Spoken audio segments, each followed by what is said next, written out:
মরণ যখন আপনার হবে, আব্বা আমার আল্লাহর ফেরেশতা মালাকাল মাউতের কাছে আপনার একটা সিংহাসন রয়েছে বাপ আমার, সিংহাসনের পাশে একটা টেবিল, ওই টেবিলে তুবা গাছ, জান্নাতের একটি গাছের নাম। হে বাপজি আমার, ওই গাছের পাতা দুইটি রং, একটি হলো হলুদ রং, একটি হলো জর্দা রং।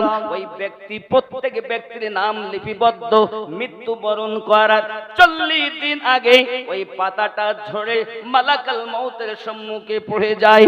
জওয়ান যুবক আমার সোনামানিকেরা, এমনি সময় ওই ব্যক্তির জন্য বিভিন্ন প্রকারের বিভিন্ন সমস্যা দেখা দেয় রে বাবা। হে বাপজি আমার, মরণের চিন্তা করেন না আপনি, একবার চিন্তা করে দেখুন সোনামানিক বাপজি আমার, আপনার দাড়ি সাদা হয়েছে, চিঠি আপনার কাছে এসেছে।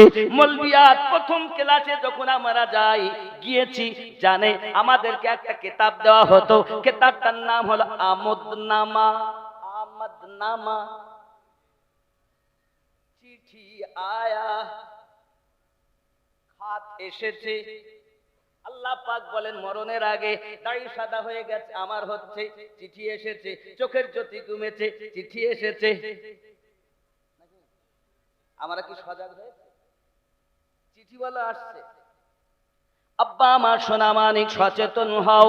এমন করে বাবা মালাকাল মাউত যিনি রূহ কবজ করবেন, আল্লাহর ফেরেশতা হযরতে ইব্রাহিম খলিলুল্লাহ বললেন, ও ভাই মালাকাল মাউত, আপনি যখন কাফেরের রূহ কবজ করেন কেমন ভাবে করেন? আপনার চেহারা কেমন হয়? ভয়ঙ্কর সূরত কেমন হয়? আমাকে একবার আপনি দেখান। আল্লাহর ফেরেশতা বলতেছেন, ওগো নবী, আপনি সইতে পারবেন না, সহ্য করতে পারবেন না। না না না না, আমি একবার দেখতে চাই, আমাকে একবার দেখান। সঙ্গে সঙ্গে মালাকাল মাউত বললেন, ওগো আল্লাহর নবী ইব্রাহিম খলিলুল্লাহ, আপনি আপনার চেহারাটাকে অন্যদিকে ফিরিয়ে নেন, আবার আপনি ঘুরিয়ে নেবেন। যেই ওই কথা বলেছেন আল্লাহর নবী ইব্রাহিম খলিলুল্লাহ, তার চেহারা মোবারকা খানা অন্যদিকে ফিরিয়ে যেই ঘুরে দেখেন, মালাকাল মাউতের মাথার চুলগুলো খাড়া হয়ে গেছে, চোখ দুটি লাল হয়ে গেছে, আগুন বার হচ্ছে বাবা, মাথা চুল দিয়ে আপনার ধোঁয়া বার হচ্ছে, দারওয়ানি সুরাত অঙ্গিগুলো লম্বা লম্বা হয়ে গেছে। আল্লাহর নবী ইব্রাহিম খলিলুল্লাহ মালাকাল মাউতকে দেখে সঙ্গে সঙ্গে বেহুশ হয়ে গেছে। এ বাবারাও, অনেকক্ষণ পর যখন মালাকাল মাউতের আপনার ইব্রাহিম খলিলুল্লাহর হুঁশ ফিরেছে, মালাকাল মাউতের দিকে তাকিয়ে বলছেন, ভাই মালাকাল মাউত, আপনার চেহারা এতটুকুই যথেষ্ট একজন মৃত্যু বরণকারী মানুষের জন্য, এর থেকে আযাব আর হতে পারে না। এই যে সূরাত আপনি দেখিয়েছেন, এই সূরাতটাই হলো যথেষ্ট। ও আল্লাহর নবী ইব্রাহিম খলিলুল্লাহ যদি চেহারা খানা দেখে সইতে না পারেন, আমরা কেমন করে সইব রে বাবা?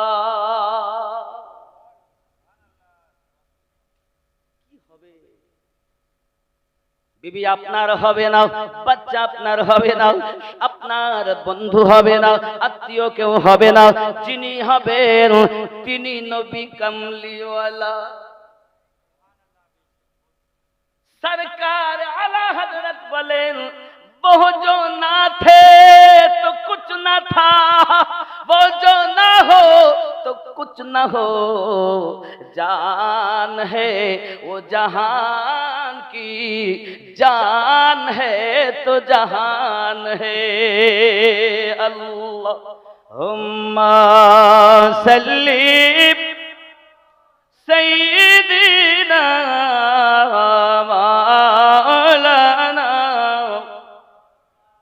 وعلى آله।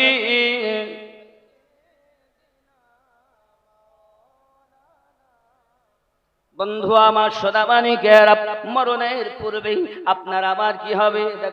ঘুমিয়ে আছে। কেমন করে ঘুমাও তুমি, কেমন করে ঘুমাও তুমি, ফজর করে কাজা, এমনও তো হতে পারে জোহরে জানাজা।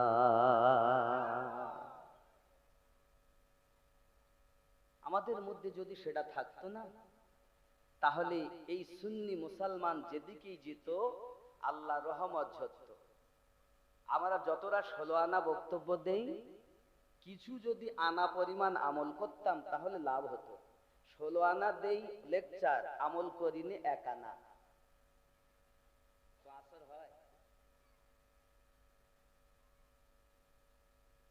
মুমিন হয় না জন্ম নিলে মুসলমানের ঘরে, কাফের মুমিন তফাৎ হয় ওরে প্রেমেরই উপরে।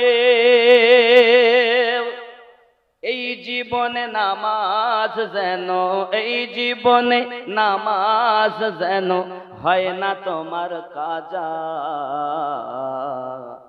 এমনও তো হতে পারে জোহরে জানাজা। বন্ধু আমার সোনা মানিক, আল্লাহর নবী ইব্রাহিম খলিলুল্লাহ বেহুশ হয়ে গেছেন চেহারা দেখে। আপনার আমার রূহ ততক্ষণ তো বার করা হবে না, এক লোকমা যত সময় থাকবে। যুবক আমার, মৃত্যু ব্যক্তি জাকান্দানি হালাতে সব কিছু দেখতে পায়, ফেরেশতাহি ফেরেশতা দেখতে পায়। যদি হয় জান্নাতি মানুষ তাহলে রহমতি ফেরেশতা দেখবেন, আর যদি হয় আপনার জাহান্নামী মানুষ দেখবে আযাবদায়ক ফেরেশতা। এই জওয়ান যুবকেরা, ফেরেশতা তার রূহ বার করতে চাইবে, সে কিন্তু বার হতে চাইবে না, পালাতে আরম্ভ করে দেবে, লুকাতে আরম্ভ করে দেবে, কিন্তু লুকানোর কোনো জায়গা নাই। আল্লাহর ফেরেশতা হযরত মিকাঈল আলাইহিস সালাম বলবেন, আল্লাহ আমাকে পানির জন্য দায়িত্ব দিয়েছেন, হে আল্লাহর বান্দা, এক ফোঁটা পানি তো রুজি থাকাকালীন আমি তোর পানি বন্ধ করিনি।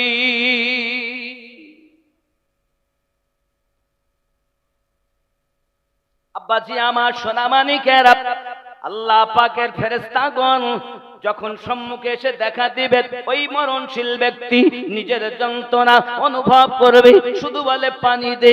আব্বা আমার কেউ বলছে পানি পান করা, শেষ মুখটা দেখা, কিন্তু এই মরণের সময় আপনি দুনিয়ায় বলছেন পীরের দরকার নাই, কিন্তু পীরের দরকার দুনিয়ায় সব থেকে বেশি প্রয়োজন পীরের মরণের সময়। সব থেকে বেশি দরকার মরণের সময় আপনাকে পীর। সময় কিসের সময়? পৃথিবীর জমিনে আপনারা শুনেছেন বড় বড় তাপস প্রবাদ, বড় বড় আলেমে দ্বীন ছিলেন। একজন ব্যক্তি বড় আলেম ছিলেন রোম দেশের ভিতরে, নাম তার আল্লামা জালালউদ্দিন রুমি রাহমাতুল্লাহ আলাইহি। বিদ্যার গৌরব অনেক, ওয়ার্ল্ডের মধ্যে ওনার মতো মুফতি নাই। বিদ্যার গরম আছে ওনার ভিতরে, দূর দূরান্ত থেকে মানুষ ওনার কাছে যেতেন, শরিয়াতের বিদ্যায় তিনি পাণ্ডিত্য অর্জন করেছেন। যুবক আমার, এমন সমাজে একজন পাগল মহিলা কুচলা তার কাপড় চোপড় ওনার দরবারে উপস্থিত হয়েছেন। হঠাৎ উপস্থিত হওয়ার পরে আপনার কিনা পৌঁছি জিজ্ঞাসা করতেছেন, এগুলো কি? হাদিস কোরআন তাফসীর সব দেখে এগুলো কি একটু বলেন। সঙ্গে সঙ্গে বলছেন, তু না দানি, এগুলো কি আপনি বুঝবেন না? তখন সেই পাগল আব্বা আমার করলেন কি, চোখ দিয়ে তাকিয়েছেন, সঙ্গে সঙ্গে কিতাবগুলোতে আগুন ধরে গিয়েছে। হে বাবাজি আমার, আল্লামা জালালউদ্দিন রুমি লাভ মেরে উঠেছে, আল্লাহ এ কি হয়ে গেল, আমার কিতাবগুলো আগুন ধরে গেল। কত বিদ্যা অর্জন করেছি, কিন্তু চোখ দিয়ে তাকালে আগুন ধরে যায়, এই জ্ঞান তো আমি অর্জন করতে পারিনি। ইমাম জালালউদ্দিন রুমি বলছেন, ও বাবা, এই জ্ঞানটা কি জ্ঞান, এগুলো কি আপনি একটু বলুন। এগুলো কি? উনি উত্তর দিচ্ছেন, তুনা দানি, এগুলো কি আপনিও বুঝবেন না? ইমাম জালালউদ্দিন রুমি বলেন, হুজুর আমার ইচ্ছা ওই জ্ঞান অর্জন করতে চাই। সঙ্গে সঙ্গে উনি ডাক দিয়ে বলছেন, শামসেদ তাবরিজি হুজুর রাহমাতুল্লাহ আলাইহি বলছেন, বাবা জালালউদ্দিন রুমি, যদি তুমি এই জ্ঞান অর্জন করতে চাও, দুনিয়ার ইলমে শরিয়াত গুলোকে দূরে সরিয়ে দাও। তোমার ভিতরে চারটি জিনিস দিয়ে আল্লাহর ইবাদত করতে হবে, শরিয়াত, মারিফাত, তরিকত, হকিকত, চারটি মিলে হবে মহান আল্লাহর ইবাদত। শরিয়াতের জ্ঞানের কথা বলতেছেন বাবা। আল্লাহর কোরআনকে যিনি এক মাসে মুখস্থ করেছিলেন তিনি হলেন সরকারে আলা হযরত 1272 যার জন্ম, হে বাবাজি আমার, তিনি হলেন সরকারে আলা হযরত। এই সোনা মানিকেরা আমার, এতটুকুই নয়, যিনি 8 বছর বয়সে ইলমুন নুহুর উপরে সারা লিখেছেন পাদটিকা, তিনি হলেন আলা হযরত। আজ যার কনফারেন্স করছেন তিনি কোরআনকে মুখস্থ করেছেন এক মাসে। সকালবেলা এক পারা তেলাওয়াত করেছেন, সন্ধ্যাবেলায় তারাবির নামাজ শুনিয়েছেন। হ্যাঁ, কই আইসা মাইকা লাল। আজ আমরা আলা হযরত কনফারেন্স করি, এক শ্রেণীর লোক বলে এরা সব পাগলা হয়ে গেছে। ঘরে ঘরে আলা হযরতের কনফারেন্স করা আমাদের প্রয়োজন। মানুষ রাসূলের ইশক বুঝবে, মানুষ নবীর শান বুঝবে। আব্বাজি আমার, সোনা মানিকেরা, শুধু এতটুকুই নয়, সরকারে আলা হযরত তিনি এক মাসে কোরআন মাজিদকে মুখস্থ করেছেন। কোন কোরআন? যে কোরআনটাকে তিনি সিনায় ধারণ করেছেন বাবা। খেয়াল করে দেখুন, আম্মা জান আয়েশা রাদিয়াল্লাহু তাআলা আনহাকে জিজ্ঞাসা করা হয়, আম্মা জি আপনি মেহেরবানি করে বলুন না নবী পাক সাল্লাল্লাহু আলাইহি ওয়াসাল্লামের চরিত্রটা কেমন? সঙ্গে সঙ্গে আম্মা উত্তর দিলেন, খুলুকুল কোরআন। আল্লাহ পাকের কোরআনটাই হলো আমার নবী পাকের জীবন বিধান। এক কোরআন কথা বলে না, কাগজের লেখা, আর এক কোরআন কথা বলে, তিনি আমাদের নবী।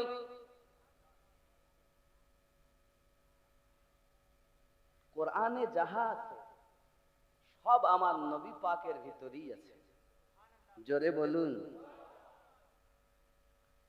কোরআনের জন্য নবী আসেননি, আমার নবীর ওসিলায় কোরআন এসেছে।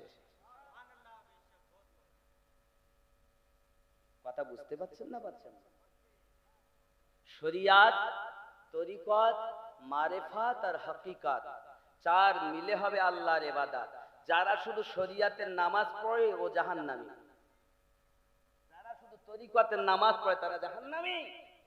যারা চারটি ভাবে মহান স্রষ্টার ইবাদত করে সেই ইবাদত তার জন্য জান্নাতের যাওয়ার জন্য জারিয়া হয়ে যাবে।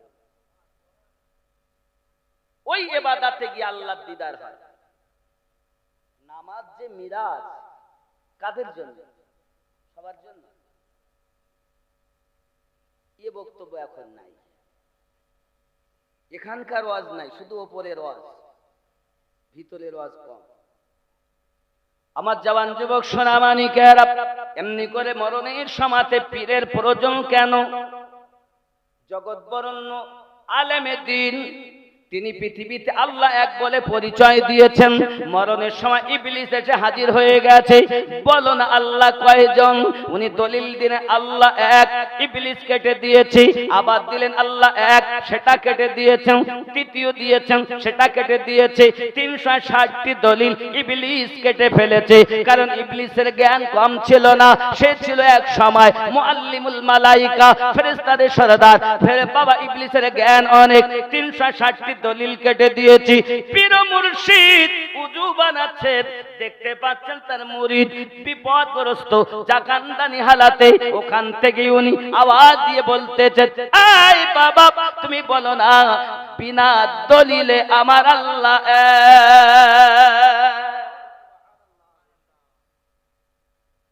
আল্লাহ এক। এই বিষয়ে দলিল কয়টা জানেন? 2টা, 5টা, 10টা, 20টা নাকি? কিন্তু 360টি দলিল কেটেছে ইবলিস। মুর্শিদ বাঁচালেন মরণের সময়, মুর্শিদের দরকার। আল্লাহ কোরআন মাজিদে বলেন, আমি যাদের হেদায়াত দান করি তারা হেদায়াত প্রাপ্ত হয়, আমি আল্লাহ যাদের পথভ্রষ্ট করি তারা পথ প্রদর্শক আউলিয়াকে মুর্শিদ রূপে পাবে না। আল্লাহর কোরআন সূরা আল কাহাফ আয়াত নাম্বার 17, এই আয়াত থেকে বোঝা গেল মুর্শিদ পেল যারা হেদায়াতের উপরে হলো তারা।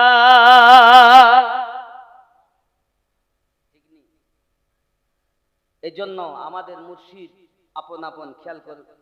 কিতনা প্যারা হ্যায় রোজা মেরে মখদুম अशरफ का, कितना प्यारा है रोज़ा मेरे मखदुम अशरफ का, सारा आलम है शैदा मेरे मखदुम अशरफ का, कितना प्यारा है रोज़ा। जुड़े হবে রাগ হচ্ছে, রাগ হয়নি। আব্বা আমার খুব খেয়াল, আমি জানি অসুবিধা হবে, তারপরও कितना प्यारा है रोज़ा मेरे मखदुम अशरफ का, सारा आलम है शैदा मेरे मखदुम अशरफ का, कितना प्यारा है रोज़ा। जोरे जोरे बोलून सुबहानाल्लाह, आरो जोरे बोलून या রাসূলুল্লাহ। আব্বা আমার খেয়াল করতে হবে, পৃথিবীর জমিনে আল্লাহর ওলিগণ যারা তারা আমাদেরকে এত সুন্দর করে আল্লাহর পথ দেখিয়েছেন। আব্বা আমার সোনা মানিক দেখাতে দেখাতে আজ তারা দুনিয়া থেকে বিদায় নিয়েছেন, কিন্তু মুর্শিদ আছে আপন মুরিদের সিনাতে। এই যুবক আমার, আপনি আমি যখন পৃথিবীর জমিনে মৃত্যুবরণ করব, যুবকরি আমার এমন মৃত্যুবরণ আমার যখন হয়ে গেল, মরণ যন্ত্রণা কেমন 1000টা তলোয়ার দিয়ে জীবিত মানুষকে খোঁচা মারলে যত কষ্ট হয় তার থেকে বেশি কষ্ট হলো মরণের যন্ত্রণা। হে বাবাজি আমার, এতটুকুই নয়, একজন জীবিত মানুষের জিন্দা অবস্থাতে গায়ের চামড়া খুললে যত কষ্ট হয় তার থেকে শতগুণ বেশি মরণের যন্ত্রণা রে বাবা। হে বাবাজি, আল্লাহর নবী সাল্লাল্লাহু আলাইহি ওয়াসাল্লাম একটি জায়গায় বর্ণনা দিয়েছেন, যে ব্যক্তি বেশি বেশি করে দরুদ পাঠ করবে, মরণ যদি তার হয় উযু করে দরুদ পড়তে পড়তে ঘুমিয়ে গেল, ওই রাতে যদি মৃত্যুবরণ হয় তার মরণের কষ্টটা এমন হবে, শুয়ে গেল ঘুম এসে গেল, এই রকম মরণ তার নসিবে হবে যিনি বেশি করে আমি নবীর উপরে দরুদ পড়ে।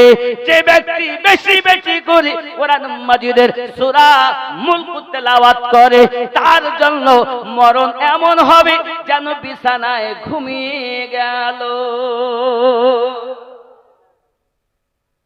দরুদ বেশি পড়বে। মোবাইল দেখতে দেখতে ঘুমাবেন না, সিরিয়াল দেখতে দেখতে ঘুমাবেন না। যদিও মোবাইল দেখতে হয়, আল্লাহর কোরআন তেলাওয়াত করুন, নাত হামদ মানকাবাত শুনুন। আব্বা আমার সিরিয়াল সিনেমা দেখে খবরদার ঘুমিয়ে যাবেন না।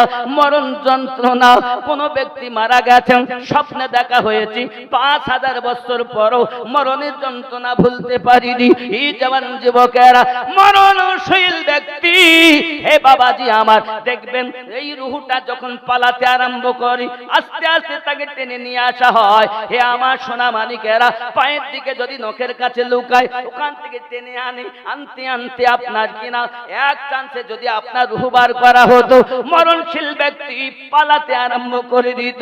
ধীরে ধীরে করে টেনে টেনে টেনে টেনে বার করে দেওয়া হয়।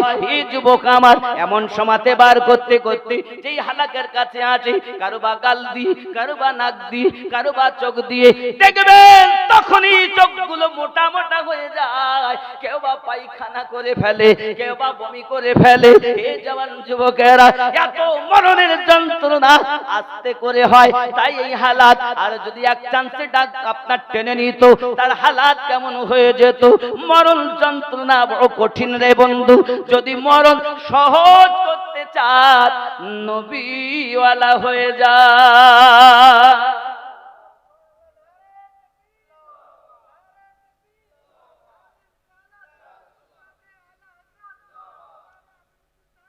বাপজি, শুধু এতটুকুই নয়, মরণ হলো, মরণের পর আমাকে কাফন দাফন করাবে। ওই মৃত ব্যক্তি সব শুনতে পায়, দেখতে পায়, কথা বলে। যদি ইমানদার হয় তাহলে তার আওয়াজ হয়, জলদি নিয়ে চলো।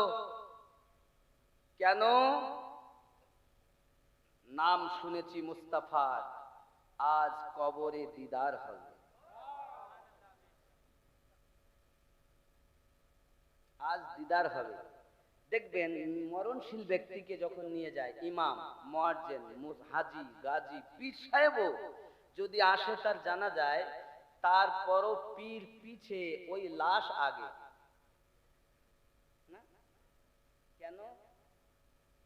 ও যাচ্ছে নবীর দিদার করতে, বলে জলদি নিয়ে চলো, নিয়ে যায়। যদি বেঈমান হয় তাহলে বলে আমাকে নিয়ে যেও না, ঘর করেছি এত কষ্ট করে, কয়েক লক্ষ টাকা ব্যয় করে, থাকা হলো না। আব্বা, যখন আপনার টাকা ছিল না তখন আপনি খালের পানি, মাঠের পানি খেয়ে চালিয়েছেন, যা পেয়েছেন তাই খেয়েছেন, কোনো অসুবিধা হয়নি।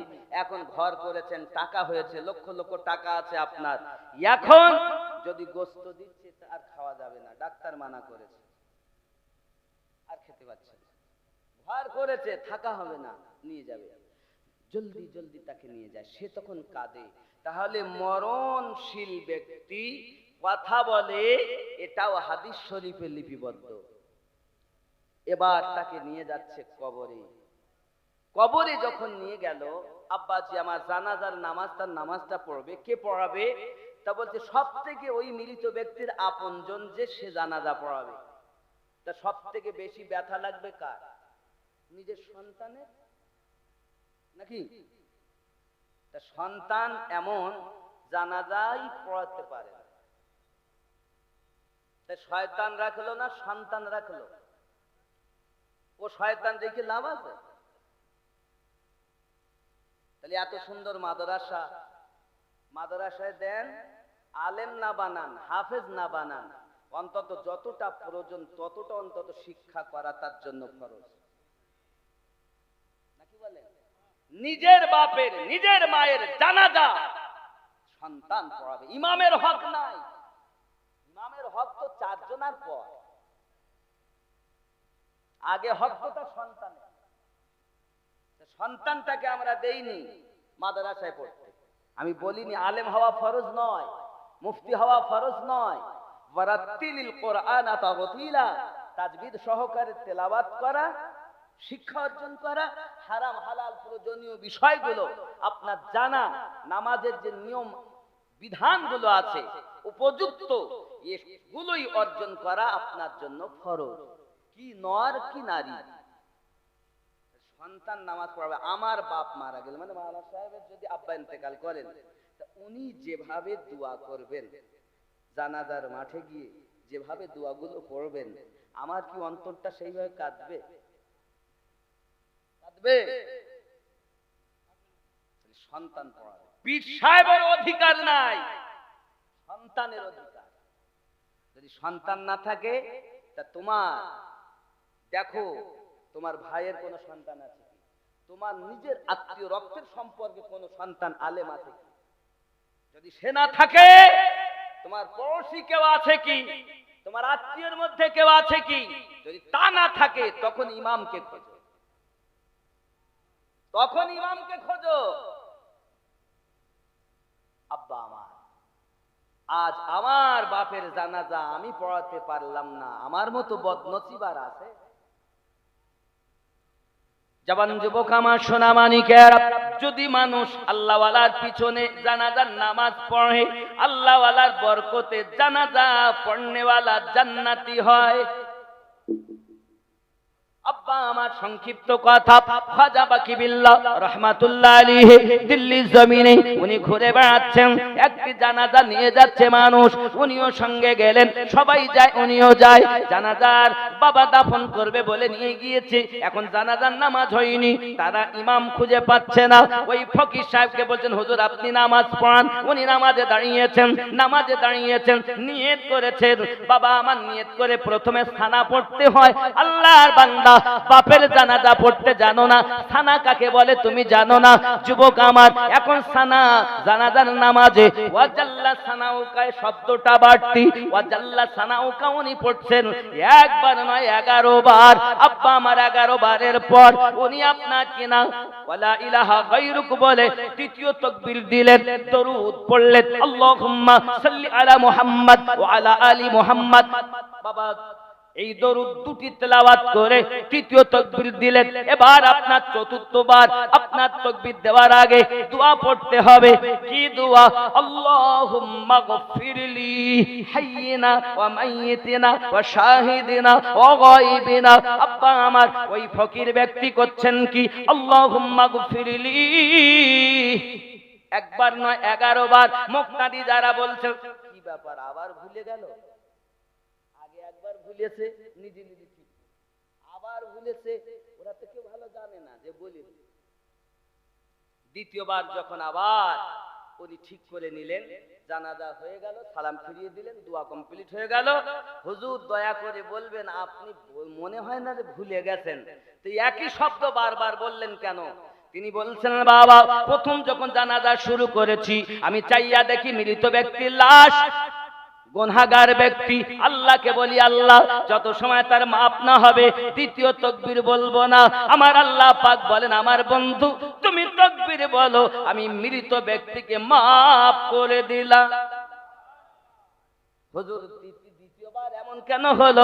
তিনি ডাক দিয়ে বললেন, আমি যখন চতুর্থবার তাকবীর দেওয়ার আগে, মানে তৃতীয়বার তাকবীর দিয়ে চতুর্থ তাকবীরের আগে দোয়া পড়তে গিয়েছি, আল্লাহুম্মা গফিরলি, আল্লাহ আপনি maaf করে দিন। পিছনে মুক্তাদির দিকে খেয়াল করি, মুক্তাদি সবাই আমার গুনাহগার। আমার আল্লাহকে বলি, আল্লাহ আমার পিছনে যারা ইক্তেদা করে দাঁড়িয়েছে তাদের যদি maaf না করো আমি আগে দোয়া বাড়াবো না। আল্লাহ পাক বলেন, খাজা বাকি বিল্লাহ, চিন্তা নাই আমি মাফ করে দিলাম। ইমামে রাব্বানির পীর তিনি। আব্বাজি আমার, এখন মৃত ব্যক্তির জানাজার নামাজ হলো, জানাজার নামাজের পরে কবরে নিয়ে গেল, কি বলছে? বিসমিল্লাহি ওয়া আলা মিল্লাতি রাসূলিল্লাহি, আল্লাহর নামে নবীর দলে তোমাকে রেখে গেলাম। এত বড় চিটিং বাজ, জীবনে নবীর দরুদ পড়তে চাইনি, জীবনে নবীর দরুদ সালাম পড়তে চাইনি, জীবনে নবীকে হাজির নাজির মানিনি, জীবনে নবীকে গায়েব দা মানিনি, মরার পরে আমার নবীর দলে তোমাকে রাখবে কেমন করে? বিসমিল্লাহি ওয়া আলা মিল্লাতি রাসূলিল্লাহি, আল্লাহর নামে নবীর দলে তোমায় রেখে গেলাম। ও যুবকেরা, আমি আপনাদের বোঝাতে চাচ্ছি বাবা এতটুকু কথা, নবী নিয়ে আপনার ভিতরে কত না দ্বন্দ্ব, নবী নিয়ে আপনার মনে কত না হিংসা। পৃথিবীর মানুষ যখন আমার নবীর শান মানে আঘাত করেছে, আমার নবী পাকের জ্ঞানকে চতুষ্পদ জন্তুর সমতুল্য বলেছে, আমার নবী পাকের জ্ঞানকে নিয়ে যখন সিনিমিনি খেলেছে, আব্বা আমার তখন সাউদা গেরানের মাটিতে নাকি আলীর বেটা সাউদা গেরানের জন্ম নিয়ে মানুষের ভিতরে আমার নবীর শান কুটে কুটে ভরে দিয়েছে। এই জন্য আজ আমরা আলা হযরত কনফারেন্স করেছি, ঠিক নেই? নবীর দলে সরে চোর কোথাকার, সারা জীবন তুই নবীকে চিনলি না, মরার পর নবীর দলে। সালাম দেওয়া কি? হুজুর বলছিলেন সালাম দেওয়া সুন্নাত, উত্তর দেওয়া ওয়াজিব। আচ্ছা, আমরা যখন নামাজে গিয়ে নবীকে সালাম দেই না, আসসালামু আলাইকা আইয়ুহান নবী, বলি না? তাহলে সালাম দিলাম, উত্তর যদি নবী না দেন তো নবী গুনাহগার হচ্ছে। ইসলাম শরিয়াতে 4টি স্তর বলা হয়েছে। প্রথম হলো ফরজ, তারপর হলো ওয়াজিব, ফরজের একটু নিচে, তারপর হলো সুন্নাতে মুআক্কেদা, তারপরে স্টেজ হলো সুন্নাতে গায়ের মুআক্কেদা, তারপরে হলো মুস্তাহাব। তাই তো নাকি? হুজুরা কি বলেন? এই তো আলেম ওলামাগণ আছেন, আমি ভুল বলছি? এটাই তো স্তর। তো উত্তর দেওয়া যদি ওয়াজিব হয়, তা নবী উত্তর যদি না দেন তো নবী গুনাহগার নাকি? নবীকে উত্তর দেন, কি মনে হয়? আপনারা যখন কবরস্থানে ধার দিয়ে যান তো বলেন আসসালামু আলাইকুম ইয়া আহলাল, সালাম দেওয়া সুন্নাত, উত্তর দেওয়া ওয়াজিব। যদি না দেয় উত্তর, তাহলে আপনার মা, আপনার বাপ, আপনার দাদা, আপনার দাদি, আপনার পাড়া প্রতিবেশী, গ্রামবাসী কবরে শুয়ে একে তো তাদের কিছু দিতে পারছেন না, তারপরও তাদের জাহান্নামে পাঠাচ্ছেন, গুনাহগার বানাচ্ছেন। अरे नबी तो दूर की बात है, नबी की उम्मती भी कब्र से जवाब देते हैं। नबी तो दूर की बात है, अरे नबी तो देते हैं, ये भी हमारा ईमान, नबी वाले भी देते हैं, ये भी हमारा ईमान। কথা বুঝতে পারছেন? আল্লাহর হাবিব সাল্লাল্লাহু আলাইহি ওয়াসাল্লাম আমাদের সালামের উত্তর দেন, এটা আমাদের ঈমান। নবী মাজারে জিন্দা, তো নবী উত্তর দেন তো শুনতে পাই না কেন? সালামের উত্তর শুনেছেন যিনি, ইমাম গাজ্জালি ছিলেন তিনি। ইমাম গাজ্জালির মতো কান যার, সালামের উত্তর শুনবে সে। সবাই শুনবেন না, আমাদের কান তো থাকার পরেও আমরা কালা। আল্লাহ পাক বলেছেন খতামাল্লাহু আলা কুলুবিহিম ওয়া আলা সামঈহিম ওয়া আলা আবসারিহিম গিশাওয়াতুন ওয়া লাহুম আযাবুন আযীম।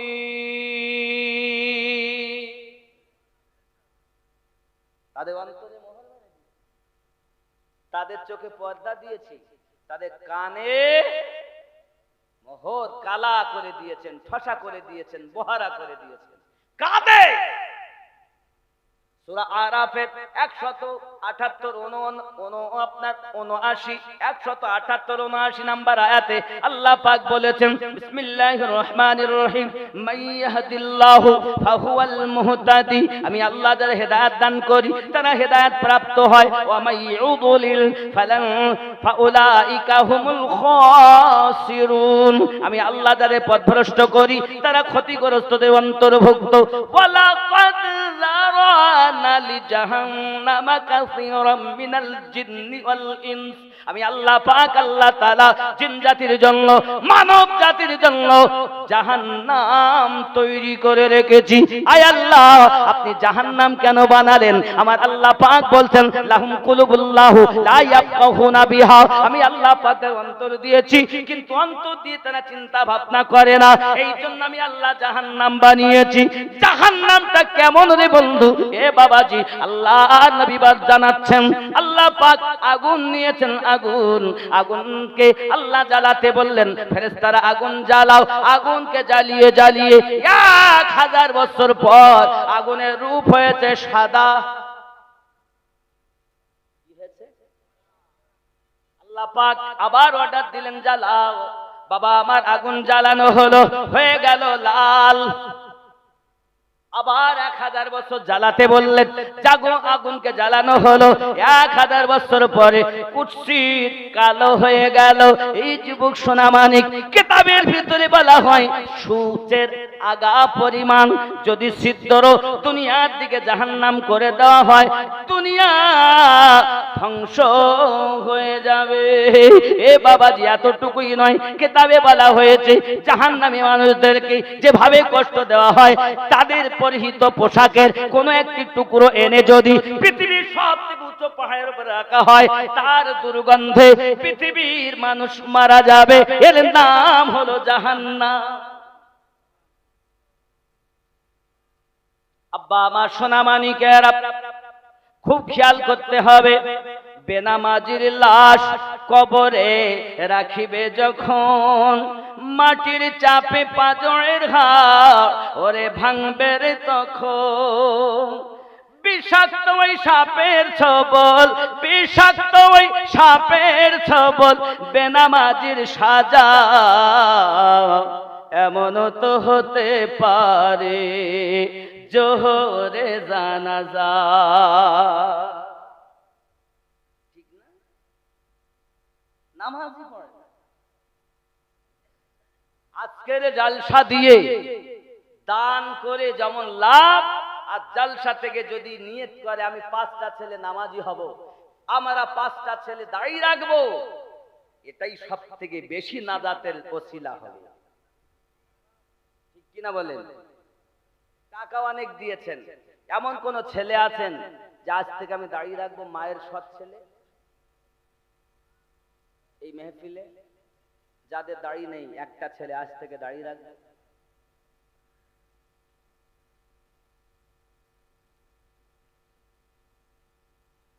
কি হবে?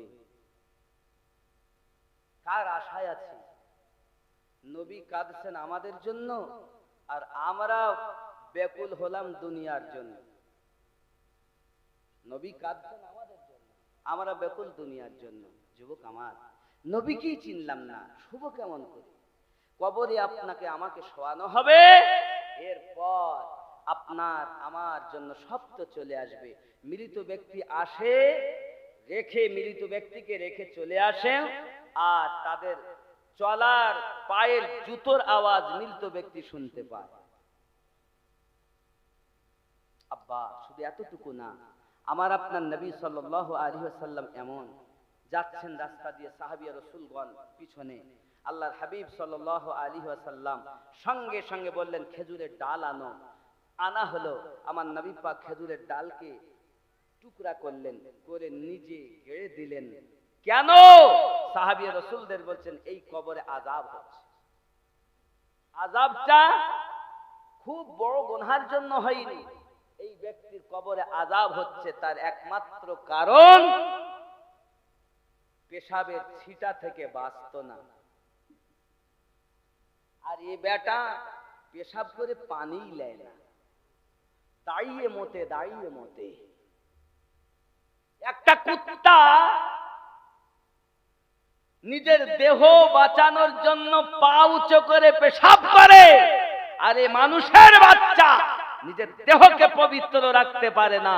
তো পেশাবের ছিটা থেকে না বাঁচার কারণে যদি কবরে আযাব হয়, তা যে পেশাব করে দাঁড়িয়ে পানি নেয় না, তার কি হবে?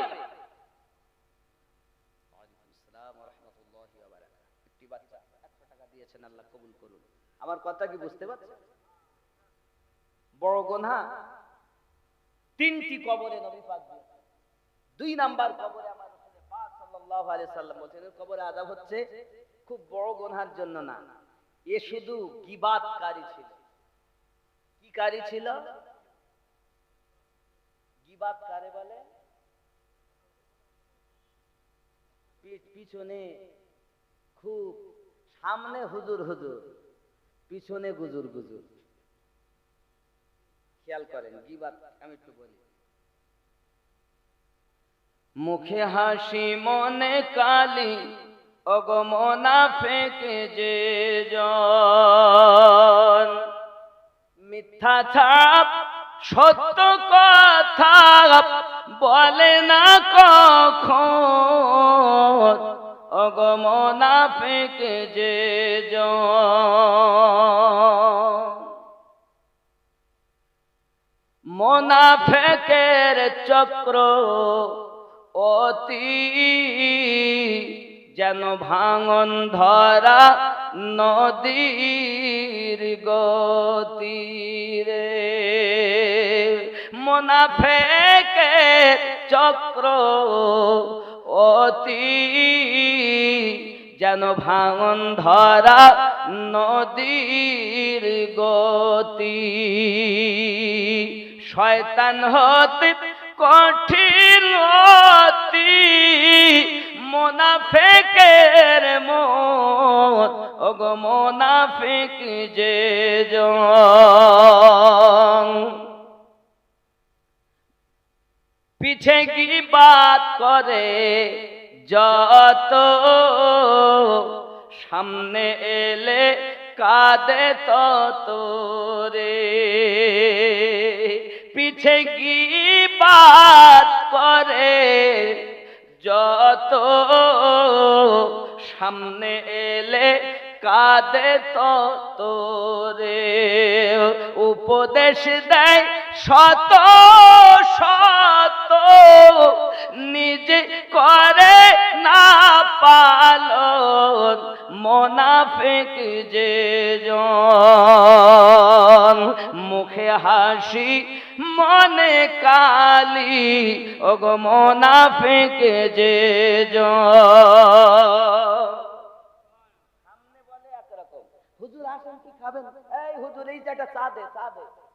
তুমি জানো না, তুমি চলে গেলে তোমার এই মুসল্লিদাই লোকের কাছে বেশি বিষাক্ত করে।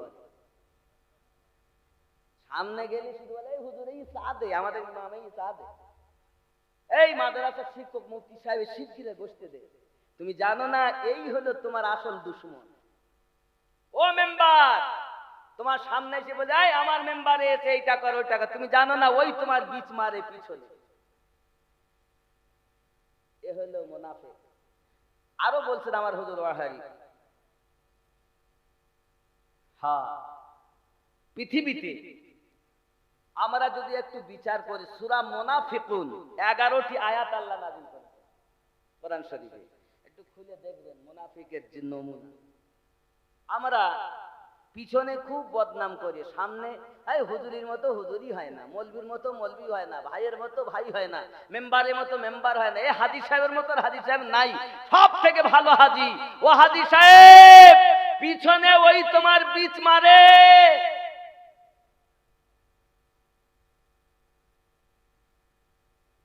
এটা বুঝে নিতে, যে তোমায় সামনে প্রশংসা করে হলো বদমাইশ। দেখাচ্ছে 16 আনা, কিন্তু পিছনে পুরা উল্টা রূপ। যে আপনাকে ভালোবাসে সে কখন ওই রূপ ভাবে বলবে না, আপনি তো বুঝিয়ে নেবেন তার চলাফেরা ওঠা দেখে যে আসলেই সে আমার ভক্ত। প্রেমের বহির প্রকাশ হয়, প্রেম দেখা যায় না। প্রেমের বহির প্রকাশ হয়, প্রেম দেখা যায় না। এই প্রেম কথা বলতে গিয়ে আমার বলতে একটা কথা মনে পড়ে গেল। সরকারে আলা হযরত যখন মানে আপনার চলে গেলেন মদিনায় হজ করার জন্য, তখন একজন শায়ের সুন্দর করে কবিতা লিখতেছেন। কবিতা তো কবিতার প্রথম লাইন লিখতেছেন, ওই রওজার সম্মুখে একটা গাছ ছিল, খেজুরের গাছ। তো লিখতেছেন দারख्त खड़े हैं गुंबद शाहे वाला के सामने। लिखते शायर दरख्त खड़े हैं गुंबद शाहे वाला के सामने, जैसे मजनू खड़े हैं माहे लाइला के सामने। सरकारे आला हजरत বলছেন প্রথম লাইন ঠিক ছিল, দ্বিতীয় লাইন ঠিক না। হুজুর তাহলে কি হবে? শ্রী ফরহাদকে ভালোবেসেছে। শ্রী বলেছে আমার ফরহাদের মতো আর কেউ নাই, লাইলি বলেছে আমার মজনুর মতো কেউ নাই, জুলাইখা বলেছে আমার ইউসুফের মতো কেউ নাই। জুলাইখা যার প্রেমে পাগল তার নাম ইউসুফ আলাইহিস সালাম, আর ইউসুফের রব যার প্রেমে পাগল তিনি আমাদের নবী সাল্লাল্লাহু আলাইহি সাল্লাম। ভালো করে বুঝবেন। শ্রী ফরহাদ বলেন, লাইলি মজনু বলেন, ইউসুফ জুলাইখা বলেন, তারই কথা বলেন না কেন? তখন শায়ের বলতেন, হুজুর তাহলে আপনি লিখে দেন, পরের কলিটা আমার, আপনার হবে, উপরেরটা আমার, নিচেরটা আপনার। যেরকম সুবহানাল্লাহ। সরকার আলা হযরত তখন বলতেছেন, दरख्त खड़े हैं गुंबदे शाहे वाला के सामने, जैसे कुदसी खड़े हैं अर्शे मुअल्ला के सामने। कुदसी वाला है फरिश्ता। तो कवि আমার আলা হযরতের কালামকে নিজে শিক্ষা মনে করলেন। জোরে বলুন, কত বড়, কত জ্ঞান আমার আলা হযরত। ये ज्ञान আপনি তো আমি আলা হযরতকে চিনেছি শুধু কাফেরের ফতোয়া দেওয়া, আর কোন পানির কত রকম ভাগ, এই পানিকে বিশ্লেষণ করে 330 প্রকারের পানি আমার সরকারে আলা হযরত ভাগ করেছে। তার মধ্যে 187 প্রকার মাটি, এই যে মাটিকে ভাগ করেছেন সরকারে আলা হযরত করে, তিনি বলেছেন 330 প্রকারের মাটি, তার থেকে 187 প্রকারের মাটি থেকে তায়াম্মুম জায়েজ, বাকি মাটি থেকে জায়েজ না। আপনি আলা হযরতকে চিনেছেন তখন যখন কাফেরের ফতোয়া দিয়েছে, আপনি সেই সময় ব্যবহার করেছেন, কিন্তু তার জ্ঞান আপনার এই ক্ষুদ্র ব্রেনে আসবে। তিনি কেমন ছিলেন? তিনি চেষ্টা করছেন আমি যাব মুরিদ হব। তো উনি স্বপ্নের মাধ্যমে দেখলেন পীর তো সবাই পাবে, কিন্তু আলে রসুল সবাই পাবে না। ভালো করে বুঝে নেন, জাহান্নামের কথা তো শুনবেন, কনফারেন্স করছে তার কথা শোনেন। এখন উনি পীর খুল দেখলেন, মেহের আরাবী আলে রসুল আছেন, সৈয়দ জাদা আছেন, উনি বাড়ি থেকে বেরিয়েছেন। সুবহানাল্লাহ। এখন পীর সৈয়দ মেহের আরাবী হুজুর রহমাতুল্লাহ আলাইহি তিনি সরকারে আলা হযরতের জন্য বাইরে দাঁড়িয়ে আছেন। মুরিদেরা জিজ্ঞাসা করতেন, হুজুর আপনি বাইরে দাঁড়িয়ে আছেন কেন? তা সৈয়দ মেহের আরাবী বলছেন, আমি নবীর খুশবু পাচ্ছি।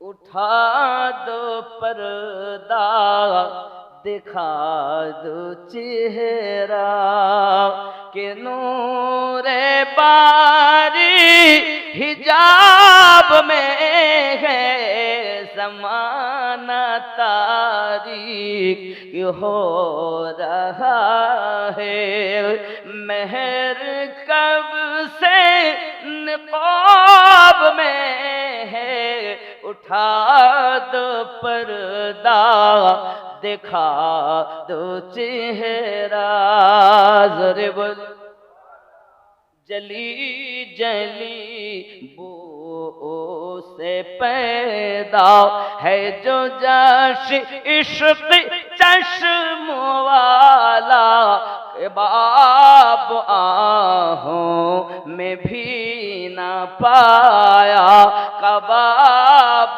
आहों में भी ना पाया मज़ा जो दिल के कबाब में है उठा दो पर्दा दिखा दो चेहरा ज़ोरे হবে সরকারে আলা হযরত আব্বা জাহান্নাম। জওয়ান যুবক আমার সোনামানিকেরা, আপনাকে আমাকে নবী পাকের দলে রেখে আসলো বিসমিল্লাহি ওয়া আলা মিল্লাতি রাসূলিল্লাহ, নাকি কবরে আপনাকে আমাকে রাখার পরে এবার আপনার কাছে আল্লাহ পাক একটি ফেরেশতা পাঠিয়ে দিবেন। ওই ফেরেশতা আপনাকে এসে জিন্দা করবেন। জিন্দা করার পরে আপনাকে বলবেন, বলো বলো কি কি তুমি করেছো দুনিয়ায়, তুমি এবার লেখো। আমরা বলবো কোথা কিভাবে লিখবো, কলম নাই, খাতা নাই, কাগজ নাই, কিছু নাই, কিভাবে হবে? সঙ্গে সঙ্গে বলবে, রে আল্লাহর বান্দা বান্দি, তোর কাফনটাকে খাতা বানিয়ে নে, হাতের আঙ্গুলটাকে কলম বানায়া নে, আর গালের থুতুটাকে কালি বানায়া নে। যত ভালো কাজ করেছিস লিপিবদ্ধ কর খাতাতে। জোরে বলো। এখন আমি মাদ্রাসায় 1000 টাকা দিলাম, 5 বস্তা সিমেন্ট দিছি,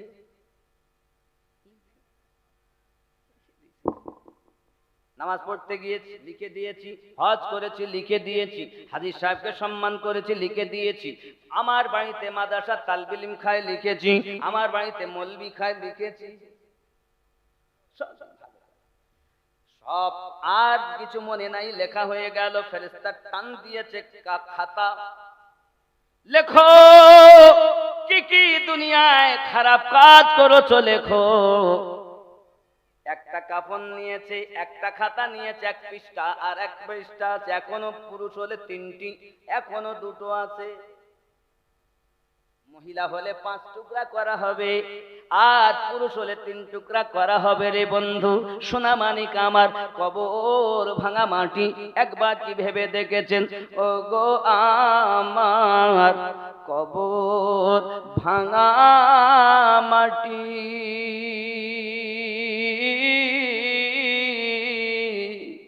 দুনিয়ার সব মায়ার পিছনে তোমাকে জেনেছি খাঁটি। কবে তুমি হায় ডাক দিবে মোরে, তোমারি শীতল কোলে, তোমারি বুকে শুয়ে পড়িব বিশ্বের মায়া ভুলে। ওগো রবে না সেই দিন পিতার আদর, মায়ের স্নেহের চুম,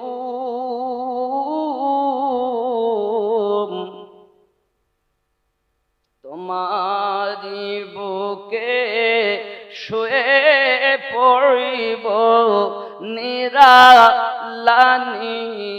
ঝুম। পেতে দিবে তুমি ধুলির আসর, ওর জানাবে আদো ওর কত,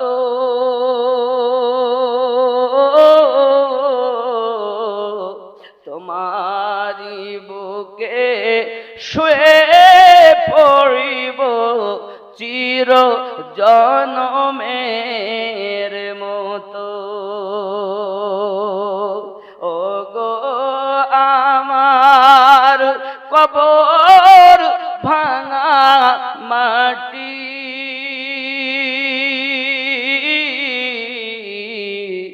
দুনিয়ার সব মায়ার পিছনে তোমাকে জেনেছি খাঁটি।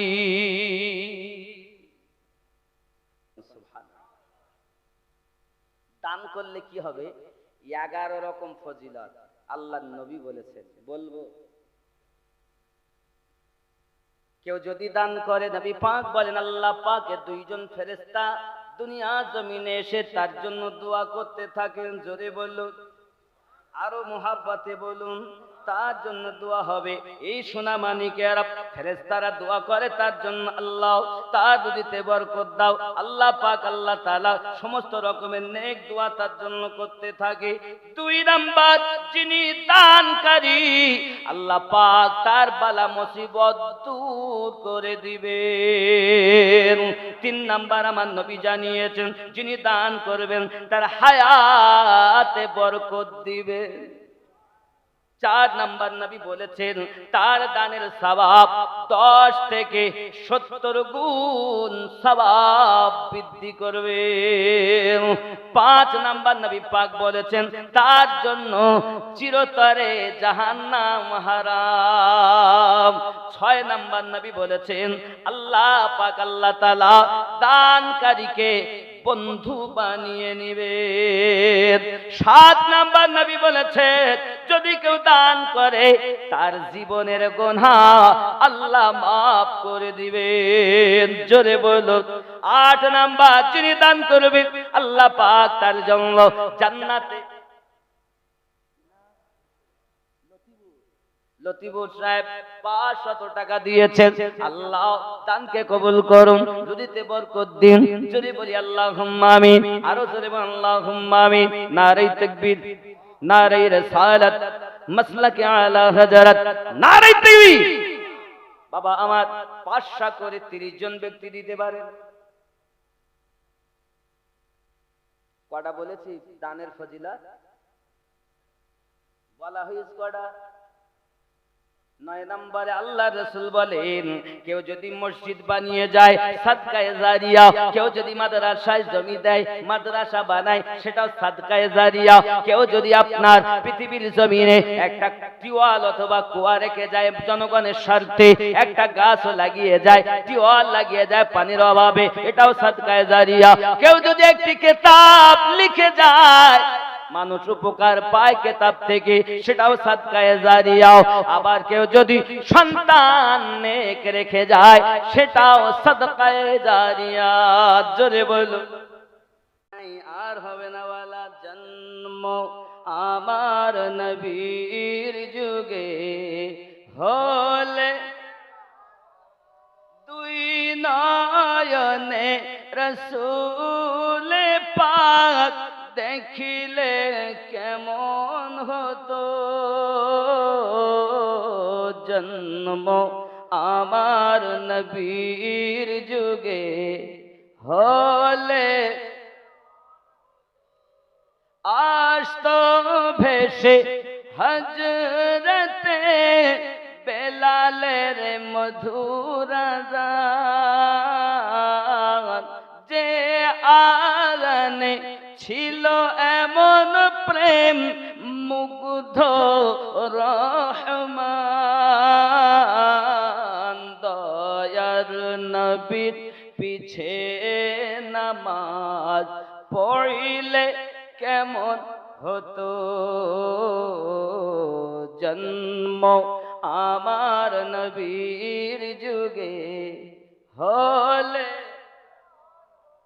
দুই নয়নে রাসূল পাক দেখিলে কেমন হতো।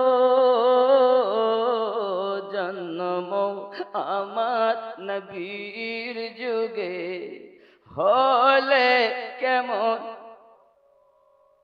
তিনি কত আলোচনায় থাকতাম আমি অধম, সামনে রাসূল পাক হতেন পাশে সাহাবাগণ, আবু বকর উমর উসমান আলীর সঙ্গী কেমন হতো। আবু বকর উমর উসমান আলীর সঙ্গী কেমন, কেন দুই নয়নে রাসূল পাক দেখিলে কেমন হতো। জন্ম আমার নবীর যুগে হলে, দিন কেমন ছিল দৃশ্য মদিনার দেখছেন সব সাহাবী, খেলছে নাতি হাসান হুসাইন পাশে দয়াল নবী, নবী ডাকছেন নাতি হাসান শুনিলে কেমন হতো। নবীর কাঁধে খেলছে হুসাইন দেখিলে কেমন হতো। জন্ম আমার নবীর যুগে হলে মায়েরা দিয়েছেন। মা আপনাদের নসিব বড় ভালো। আমি মায়েদের সম্পর্কে ওয়াজ করিনি, আমি কবরের কথা একটু জাহান্নামের কথা বলতে হবে তাই এই দিকে গিয়েছি, নইলে মায়েদের কথা বলতাম। তারপরও একটু না বললেও হয় না। কোন যে হাদিসটা শোনাবো বলছিলাম, আল্লাহর নবী মিরাজে গেলেন, মিরাজে যাওয়ার সময়তে বাবা আপনার কিনা জান্নাতের কাছে গিয়েছেন, গেটের কাছে। এখন গেটের কাছে উপস্থিত হয়ে গেছেন আল্লাহর একজন নবী হযরত ইদ্রিস পয়গম্বর। জোরে বলুন। আমার নবী জিজ্ঞাসা করেন, ভাই ইদ্রিস কেমন আছেন জান্নাতের ভিতরে? ইদ্রিস পয়গম্বর বলছেন, হুজুর 5000 বছর ধরে আমি জান্নাতের ভিতরে আছি। নবী গো, এখনো জান্নাতের একটা গলি আমি ভ্রমণ করে শেষ করতে পারিনি। কয় হাজার বছর? ইদ্রিস নবী, ইনি আল্লাহর একজন নবী। হযরত ইদ্রিস নবী বলছেন, হুজুর সবথেকে আশ্চর্যের বিষয় হলো এটা, আমি জান্নাতের ভিতরে ঘুরি, ভ্রমণ করি, ওগো নবী আমি জান্নাতের ভিতরে যেখানেই দেখি সুন্দর সুন্দর মহল, ইয়াকুত পাথর দিয়ে সাজানো গোছানো, চাঁদি দিয়ে স্বর্ণের পাথর দিয়ে সুন্দর করে গোছানো। নবীজি নবীজি আমি যেখানেই যাই শুধু দেখতে পাই আখিরি জামানার নবীর উম্মতের ঘর। হুজুর আরো একটু আগিয়ে যাই, আখিরি জামানার নবীর উম্মতের ঘর। আরো আগিয়ে যাই, আখিরি জামানার নবীর উম্মতের ঘর।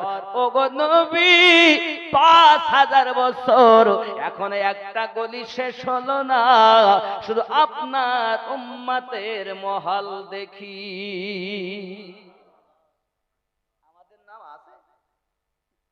আল্লাহর নবী বলেছেন হাদিস শরীফে, যে ব্যক্তি দান করবে তার জন্য জান্নাতে মহল তৈরি হবে। জোরে বলে।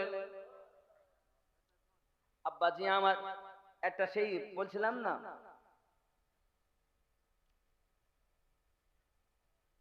কিতনা প্যারা হ্যায় রোজা मेरे मखदुम अशरफ का, सारा आलम है शैदा मेरे मखदुम अशरफ का, कितना प्यारा है रोजा। जोरे हवे अपनी बादशाहत का क्यों ना ओ करे एलाप, अपनी बादशाहत का क्यों ना ओ करे एलाप, जिसने चूमा है तलवार मेरे मखदुम अशरफ का, कितना प्यारा है रोजा। जोरे हवे अपना अशरफी आছেন না, বরকতি আছেন, হযরত মখদুম আশরাফ হুজুরের সন্তান আওলাদ বায়াত হয়ে আছেন। জোরে বলুন না সুবহানাল্লাহ। আর বলবো, খেয়াল করেন, গৌসে পাক और ख्वाजा, गौसे पाक और ख्वाजा बना लिया है अपना, गौसे पाक और ख्वाजा बना लिया है अपना, जो भी बन गया शैदा मेरे मखदुम अशरफ का, कितना प्यारा है रोजा। जोरे हवे খেয়াল করেন, हर गुलाब अशरफ के, हर गुलाब अशरफ के देख लेना महशर में, हर गुलाब के देख लेना महशर में, होगा हाथ में झंडा मेरे मखदूम अशरफ का, कितना प्यारा है रोज़ा जुरे बोलो।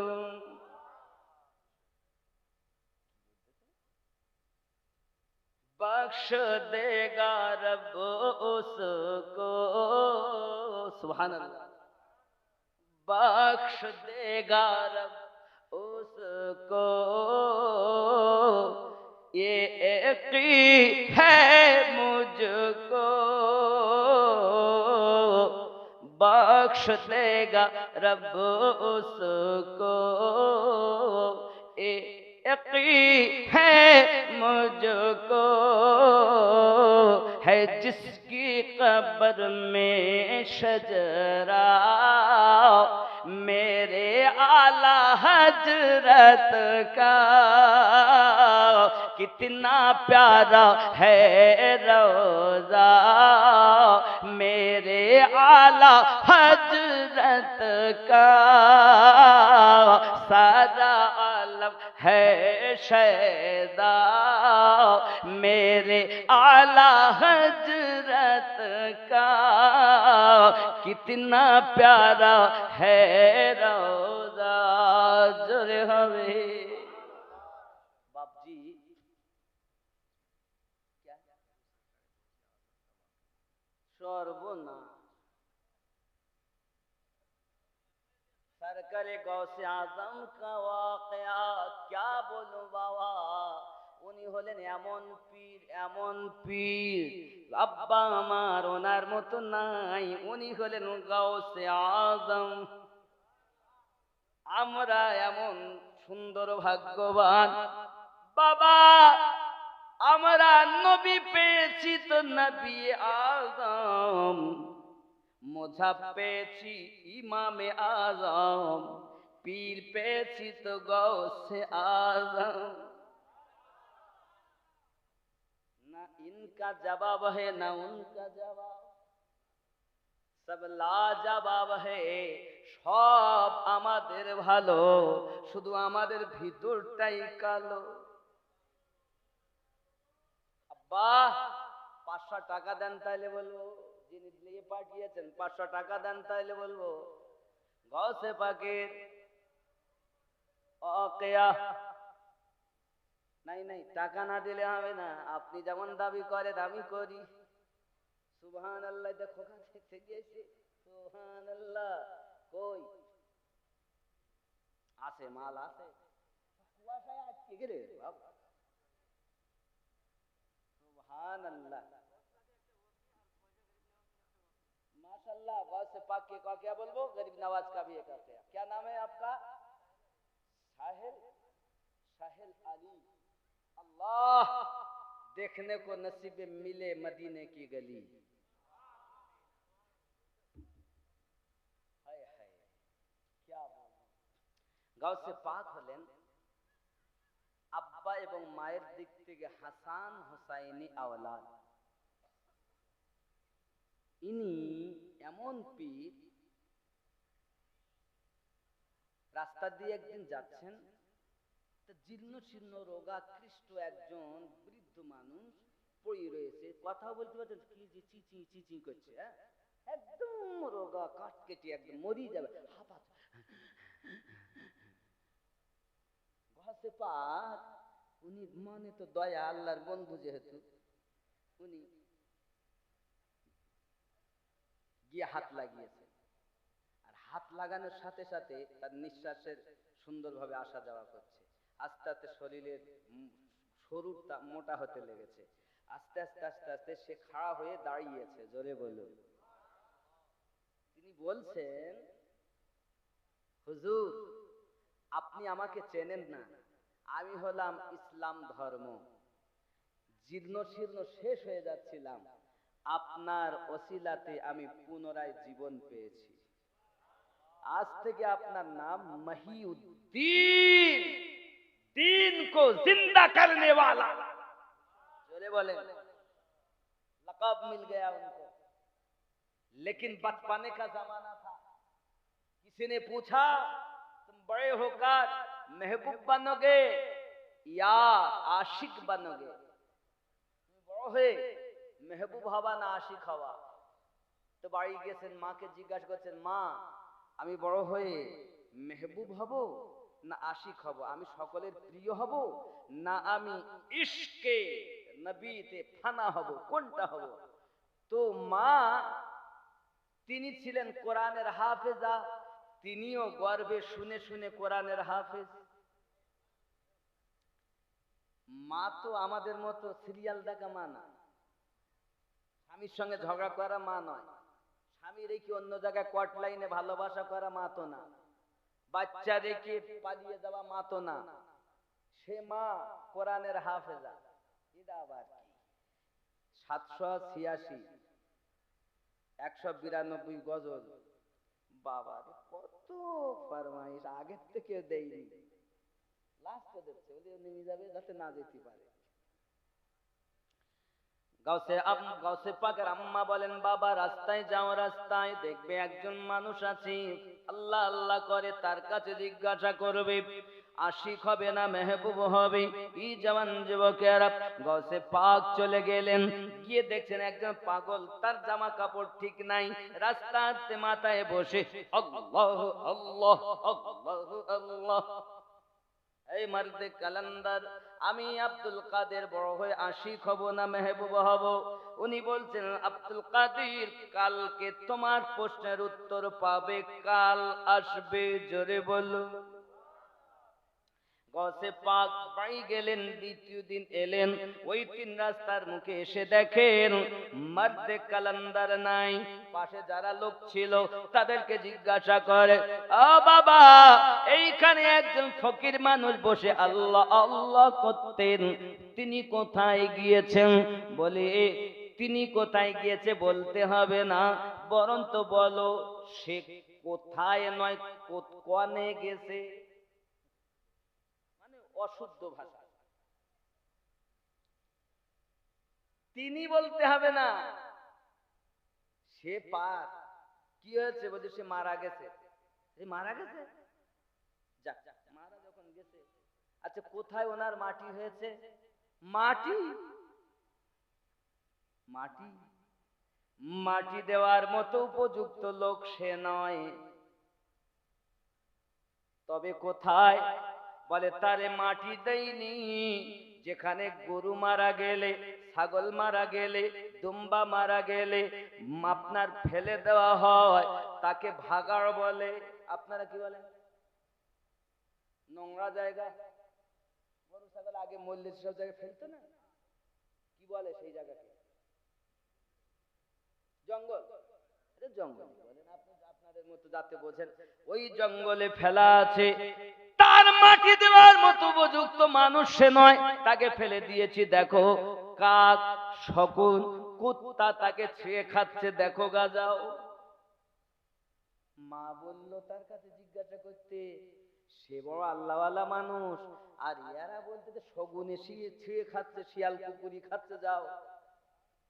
গসে পাক আপনার কেনা টুকটুক করে গেলেন ওই জঙ্গলের দিকে, যাইয়া দেখেন সত্যি বাবা কাক, শকুন, আপনার শিয়াল কুত্তাতে তার দেহকে কামড়ে কামড়ে ছিঁড়ে খাচ্ছে। বাবা আব্দুল কাদের আমার গৌসে আজম যখন পৌঁছালেন, ওই কাকগুলো শকুনগুলো চলে যায়, উনি লাশের কাছে গিয়ে বলছেন, রে মারদে কালান্দার, আমাকে আসতে বলে ফাঁকি দিয়েছেন, বলুন আমি আব্দুল কাদের বড় হয়ে আশিক হব না মেহবুব হব? ওই লাশ থেকে আওয়াজ আসছে, আব্দুল কাদের আশিক হওয়া বড় শক্ত, মেহবুব হওয়া বড় সহজ। ও বাবা আব্দুল কাদের, আমার দিকে তাকায়া দেখো, আমি একজন আশিক, আল্লাহর নবীর আশিক। আমাকে মানুষ কাফন দেয়নি, দাফন করিনি, জানাজা পড়িনি। হে আব্দুল কাদের চাইয়া দেখ, আমাকে শিয়ালে, কুত্তাতে, শকুনে, কাকে আমার দেহ ছুঁয়ে খাচ্ছে রে বাবা। মেহবুব হওয়া বড় সহজ, আশিক হওয়া বড় কঠিন। ফয়সালা তুমি করো। গাউসে পাক বলেন মার্দে কালান্দার, আমি আপনার কথা থেকে বুঝতে পারলাম মেহবুব হওয়া যদি সহজ হয়, মেহবুব তো আমি হব, তবে আশিক হয়ে দেখাবো। যদি কেউ মেহবুব হয়, তার জন্য কি হবে? হুজুর আসেন, কি খাবে? দেশি মুরগি, না পোল্ট্রি, না খাসি, না গরু, না মহিষ, কি খাবেন? কোন জায়গায় বসতে দিলে হয়? একে বলে মেহবুব। আর আশিক কারে বলে? কিছু জোটে না। এরকম মস্ত কালামদার কত দুনিয়ায় আছে বাবা, যাদের বরকতে আমরা দুনিয়ায় বেঁচে আছি। বন্ধুরে, আল্লাহওয়ালাকে চিনলে না তুমি? গাউসে পাক রাদিয়াল্লাহু তাআলা আনহু এবার চললেন মাদ্রাসায় পড়াশোনা করলেন, পড়াশোনার কাজ সমাধা করলেন। সমাধা করার পরে গাউসে পাক চললেন বাবা বাগদাদ থেকে, মাদ্রাসা নিজামিয়া থেকে চলেছেন আপনার বাগদাদ থেকে দূরে এক জঙ্গলে। জঙ্গলের ভিতরে আল্লাহ আল্লাহ করে কাটিয়েছেন, আল্লাহতে ফানা হয়ে গেছেন। যুবক আমার, গাউসে পাকের হালাত এমন বাবা, উনি আর উঠে দাঁড়াতে পারেন না, উনি বসতে পারেন না। ওনার মা উম্মুল খায়র ফাতেমা একজনকে পাঠিয়ে দিয়েছে, এ বাবা, আমার আব্দুল কাদেরকে যদি পাও, এই টাকাগুলো তাকে দেবে, এই খাবারগুলো তাকে দেবে। ও সোনা মানিকেরাও, আমার গাউসে পাক রাদিয়াল্লাহু তাআলা আনহু জঙ্গলে জঙ্গলে ঘুরে বেড়ায়, আল্লাহর ইবাদতে মশগুল হয়ে থাকে। খাবার জোটে না, উঠে বসার মতো ক্ষমতা নাই, শুয়ে আছেন বাবা, এমনকি হাতটাকে হিলাবেন এত ক্ষমতা নাই। গাউসে পাক অতি কষ্ট করে ছেঁচড়িয়ে এক মসজিদের কাছে বারান্দায় এসে পড়ে আছে বাবা। সোনা মানিকেরা সবাই পাগল বলে কিছু বলে না। হঠাৎ করে বাপজি আমার একজন মানুষ, তার কাছে খাবার ভর্তি, মসজিদের কোনায় এসে বসেছে। বাবা প্যাকেট থেকে খুলে খাবার বার করেছেন। গাউসে পাক দেখেন এতদিন পর খাবার দেখতেছেন, মনটা আনচান করে খাবার জন্য, কিন্তু চোখ খুলে তাকাতে ভালোভাবে পাচ্ছেন না, এত আশিক আল্লাহর হয়েছে। যুবক গাউসে পাক মুখখানা হিলাচ্ছেন খাবার জন্য। ওই ব্যক্তি দেখতেছেন এক পাগল আমার দিকে তাকায়, এমন সমাতে আপনার ভাব দেখে কাছে এসেছেন। কি ব্যাপার বাবা, পাগল মানুষ, বাবা আপনার এমন হালাত কেন? আপনি কি খাবেন নাকি? বলে খেতে তো চাই, এ খাবার আমারও নয় আপনারও নয়, আপনি খেতে পারেন। গাউসে পাক বলেন আমার নয় আপনারও নয়, খাবো। এ কেমন কথা বুঝলাম না। সঙ্গে সঙ্গে বলছেন আমার বাড়ি হলো বাগদাদে। বাগদাদের নাম শুনে আমার গাউসে পাক লাফ মেরে উঠেছে। হ্যাঁ বাবা, বাগদাদে আমাদের ওখানে একটি মা বাস করে। বাগদাদে যদি পানি বর্ষণ না হয়, ওই মায়ের ওসিলা দিয়ে যদি আল্লাহর কাছে দোয়া করি, সঙ্গে সঙ্গে আল্লাহ আকাশ থেকে পানি বর্ষণ করে দেয়।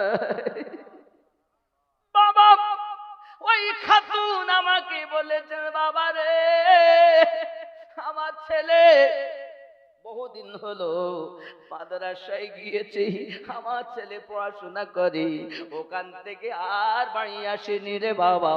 আমার ছেলে আব্দুল কাদেরকে যদি পাও, আমার পক্ষ থেকে এই টাকাগুলো পাঠিয়ে দিবে, জানিয়ে দিবে তার মা পাঠিয়েছে। মা বড় বেকার, এক ঝলক বেটা দেখার জন্য। সোনা মানিক আমার এমন কথা যখন বলেছেন, চোখ দিয়ে ঝরঝর করে পানি ঝরতেছে। গাউসে পাক শুনেছেন মায়ের কথা, বলছেন সেই মায়ের নাম বলুন। সঙ্গে সঙ্গে বলছেন ওই মায়ের নাম হলো উম্মুল খায়র ফাতিমা। চুরি বলুন সুবহানাল্লাহ। গাউসে পাক বলেন, ভাই আপনি আমারে চেনেন না, আমি হলাম সেই আব্দুল কাদের যাকে আপনি খুঁজতেছেন। হুজুর কয়েকদিন আমি ছোটাছুটি করেছি, কয়েক মাস হয়ে গেল, ছুটে ছুটে আমার কাছে যা টাকা ছিল সব শেষ হয়ে গেছে। আজ সকাল আজকে আমি ক্ষুধায় ছটফট করি, 500 টাকা দুই কাঁধেতে চেপে আসেন হুসাইন ও হাসান, ধীরে ধীরে চলেন নবী কারবালার ময়দান। জোরে হবে। দুই কাঁধেতে চেপে আসেন হুসাইন ও হাসান, ধীরে ধীরে চলেন নবী কারবালার ময়দান। কার কলেতে ঈদের নামাজ পড়ব মা জননী, এখনো কি নতুন পোশাক তৈরি মোদের হয়নি। জান্নাত রানী মা ফাতেমা, জান্নাত রানী মা ফাতেমা করো না বয়ান, ধীরে ধীরে চলেন নবী ঈদগাহের ময়দান। জোরে হবে। আমার নবীর কি জান্নাত রানী মা ফাতেমা। হাদিস বলছে পৃথিবীতে আদম পয়গম্বর থেকে আমার নবীর উম্মত কেউ জান্নাতে যেতে পারবেন না আম্মা যত সময় জান্নাতে কদম না রাখবে।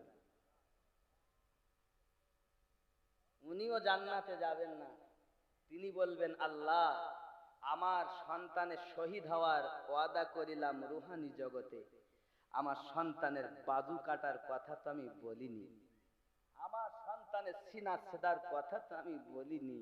আল্লাহ আমার এক বেটাকে বিষ পান করিয়ে শহীদ করেছে, আর এক বেটাকে সিনা ছেদ করেছে, বাজু কেটেছে, লাশকে ছিন্ন বিচ্ছিন্ন করেছে। রব আমার বেটা হুসাইনের রক্তের বিনিময়, আমার বেটা হাসানের শহীদের বিনিময়, আমার আব্বার নানা, আমার আব্বা জানের উম্মাত তানদের যত সময় ক্ষমা না হবে আমি জান্নাতে যাবই না। আল্লাহ বললেন, খাতুনে জান্নাত তুই যা, আমি সবকে জান্নাতি বানিয়ে দিলাম। এক শ্রেণীর লোক ওয়াজ করি বলতেছে খাতুনে জান্নাতকে কবর চেনে না বলেছে। কি বলে জানেন? আবু যার গাফফারি রাদিয়াল্লাহু তাআলা কবর খোদাই করেছেন, কবরকে ডেকে বলেন, এ কবর তোর ভিতরে কাকে রাখবো জানিস? কাকে? নবী পাকের কন্যাকে, হযরত আলী কারামাল্লাহু কারীমের স্ত্রীকে, হাসান হোসেনের মাকে। কবর বলে, আমি নবীর মেয়ে চিনি না, হাসান হোসেনের মা চিনি না, আলীর স্ত্রী চিনি না। হাযা হাদিসুন মাউযু, জোরে বলুন না নাউযুবিল্লাহ। এরকম কথা ওয়াহাবি ছাড়া বলতে পারে।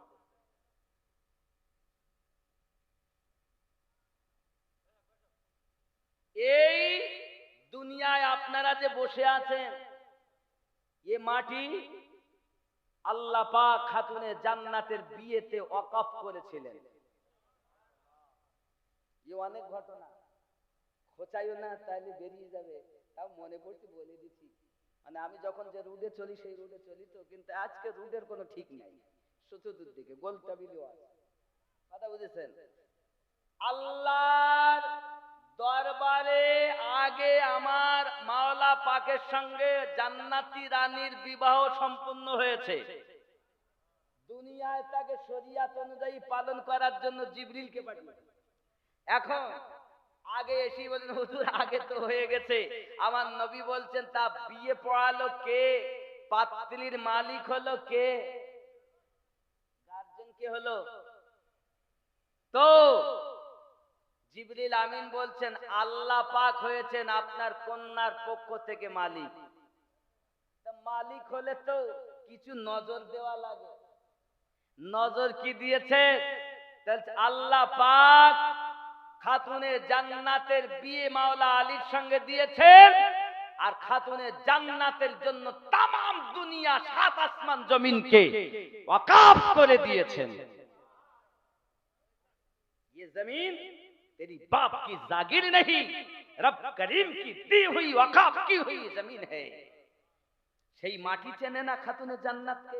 তোমার মা জান্নাতে যাবে, আর রাসূলে করিমের কলিজার টুকরা জিগার পারা ওনাকে কবর চেনে না। একবার বলতে তোমার বুক কাঁপলো না? তুমি আবার মুসলমান বলো। ঈমান আকীদা ঠিক করো। এই মাসলাক আমরা আলা হযরত কনফারেন্স থেকে এই বার্তা দিতে চাই, ঈমান ওয়ালাই জান্নাতি, আমল ওয়ালা না। ঈমান ওয়ালাই জান্নাতি, ঈমান বিহীন আমলের মূল্যই নাই। যদি বলেন হুজুর কেমনে, তো একটা যুক্তি দেই।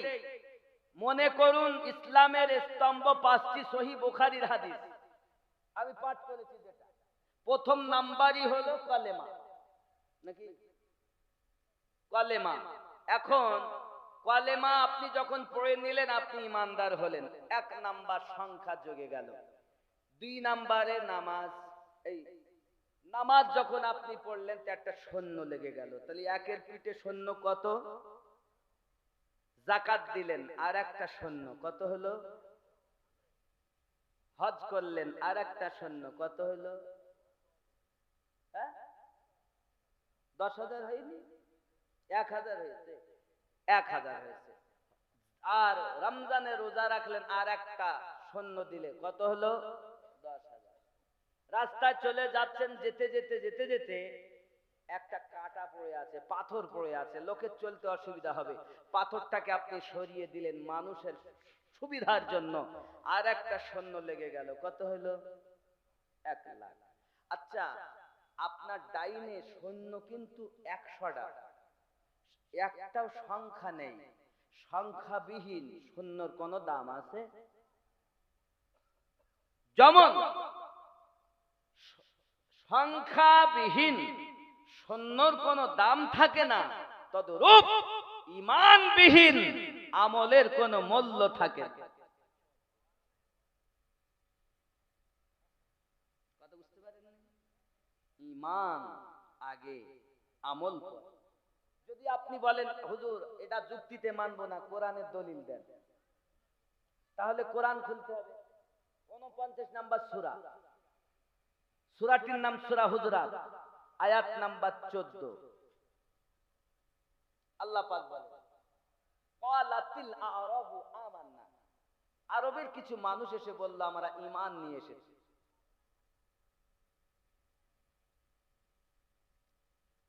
কুল্লাম তুমিনু ওয়ালাকিন, তারা এসে প্রকাশ্যভাবে নামাজ পড়ে, রোজা রাখে, নাম পরিবর্তন করে রেখেছে, টুপি মাথায়, দাড়ি লম্বা, হাব্বা জুব্বা সব করে। আল্লাহ পাক বলেন এই জন্য তারা বলতে পারে কুলু আসলামনা, আমরা মুসলমান সেজেছি। ওয়ালাম্মা ইয়াদখুলিল ঈমানু ফি কুলুবিকুম, বিন্দু মাত্র ঈমান তাদের অন্তরে প্রবেশ করে। বোঝা যাচ্ছে নামাজ ঈমান নয়, রোজা ঈমান নয়, হজ ঈমান নয়, যাকাত ঈমান নয়, দাড়ি ঈমান নয়, হাব্বা জুব্বা ঈমান নয়, এগুলো ঈমানদারের আমল। ঈমান क्या है? व्हाट इज योर ईमान? সহিহ বুখারী কিতাবুল ঈমান হাদিস নাম্বার 15। আল্লাহর হাবিব বলেন লা ইউমিনু আহাদুকুম হাত্তা কুনা আহাব্বা ইলাইহি মিন ওয়ালিদিহি ওয়া ওয়ালাদিহি ওয়ান নাসি আজমাইন।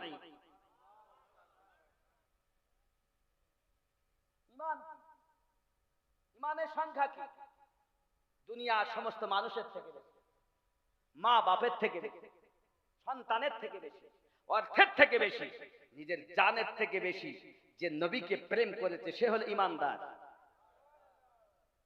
দলিল দিয়ে নবী চিনলে হবে না, নবী চিনতে গেলে সুন্দর একটা দিলের প্রয়োজন। দিল ভালো যার, ইমান ভালো তার, দিলে মোহাব্বত যার, ইমান মজবুত তার, আমল দিয়ে নবী পাবে না, দিল দিয়ে নবী পাবে। এই জন্য তো আমরা আলা হযরত কনফারেন্স করি। আমি বলি না, আমি মনে করি আস্তে আস্তে আস্তে আস্তে দিব। লোক যখন উঠতে লাগে না, আমার তখন সব যেতে লাগে। এই জন্য আমি সকাল সকাল উঠতে চাই। যাই অনেক হয়েছে, অনেক রাত হয়েছে। বলেন বাবা, নবীর প্রেম কোরআনে হাদিসে আছে কিনা পরের কথা, আগে সাহাবায়ে কেরামেরা আমার নবীকে চিনেছেন দলিল দিয়ে নয়, মন দিয়ে চিনেছেন। দলিলের ঊর্ধ্বে হলো বিশ্বাস, প্রেম, ভালোবাসা। এই প্রেম এমন দলিলের ঊর্ধ্বের জিনিস, যেখানে প্রেম আছে সেখানে দলিল নাই, দলিল টেকে না। আর যেখানে দলিল আছে সেখানে প্রেম নাই, দুজন দুজনার শত্রু। যেখানে প্রেম আছে দলিল নাই, যেখানে দলিল আছে সেখানে প্রেম নাই। সরকারে আলা হযরত এমন প্রেমিক ছিলেন, বলছেন বেটারে আমার কবরটা গর্ত করবি, আমি যেন দাঁড়াতে পারি। কেন? হুজুর বিনা দলিলে তো কিছু কর না, আজকে দলিল বিহীন কথা। দুই হাতে সারা জীবন কিতাব লিখেছেন, 1,500 কিতাবের রাইটার আপনি, আপনি কথা বলছেন, বলছেন ये दलील की बात नहीं है, ये मोहब्बत की बात। কি নাম?